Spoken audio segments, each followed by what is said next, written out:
Hello guys, I thought it was time to do another sciencey video, and one that I've promised before, that is a video on Rayleigh scattering, or why gas planets or giant planets sometimes appear blue. So this is a phenomenon we have observed if you think of planets like Uranus and Neptune, but it's also represented in simulations like ELITE and Space Engine. Often you'll find very big gas planets or ice giants that have a vivid or deep blue colour to them. So we're going to look at why that happens, and let's start with our very own solar system. So here we are in Space Engine and we're looking at Jupiter. Now Jupiter's got this really dramatic banding, these colorations that we're so familiar with, the orange red lines, the great red spot of course, and then the paler almost white lines in between. Now the clouds of Jupiter reflect light from Jupiter's surface in the same way as clouds on Earth. The difference is in their composition.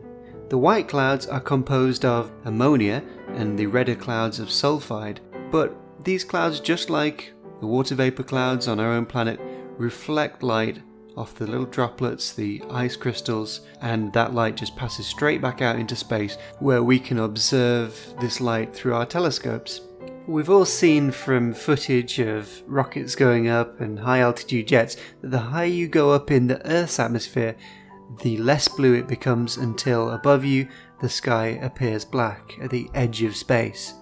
The reason for this is Rayleigh scattering, the subject of this video. When light from the sun travels through the upper part of Earth's atmosphere, the photons scatter off the molecules of nitrogen and oxygen, and the amount that they scatter is proportional to the wavelength of the light. So red and yellow light scatter off the atmosphere less than blue and purple light, and that means that as red and yellow light passes down through the atmosphere to be both absorbed and reflected by the Earth's surface, a greater proportion of purple and blue light is scattered through the atmosphere to be observed by the person on the ground, or in fact the astronomer through his or her telescope.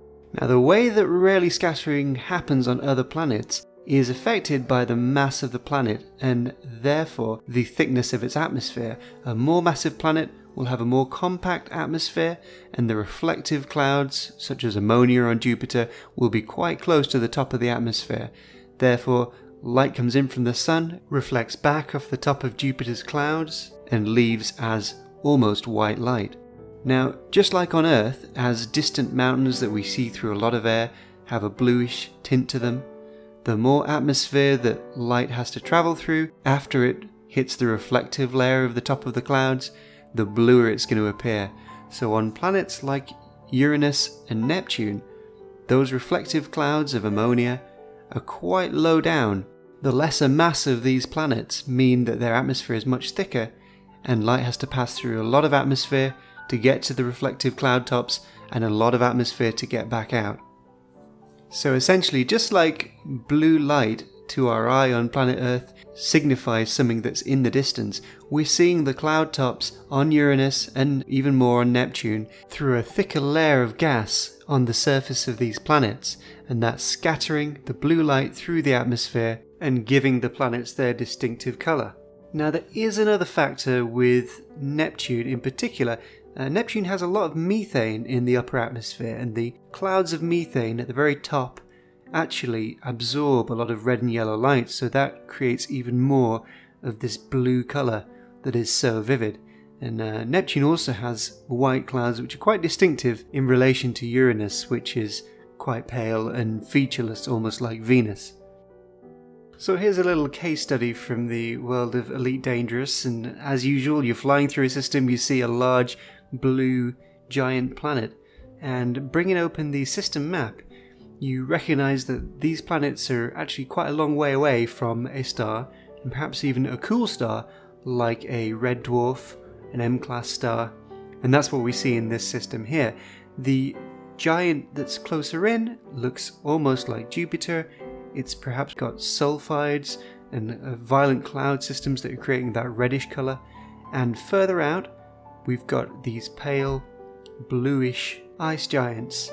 If you click on any of the planets in ELITE, you get a description, and it will often refer to giant planets by a class number. Now this number comes from a real-life scientific study known as Zdarsky's extrasolar planet classification. and it's a way of dividing the different types of giant planets.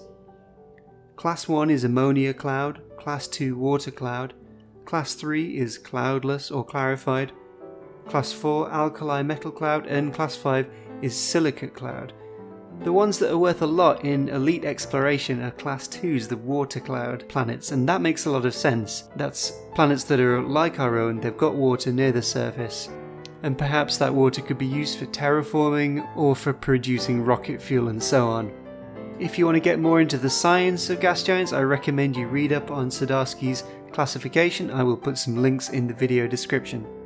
But if you're just flying around in Elite, I hope this video has encouraged you to click on the information for the planet, do a detailed surface scan, and really dig into the information, because Stellar Forge is detailed and there's a lot of information that is really true to what we understand about what gas giants would be like outside of our solar system. Until next time, be excellent to each other and keep exploring.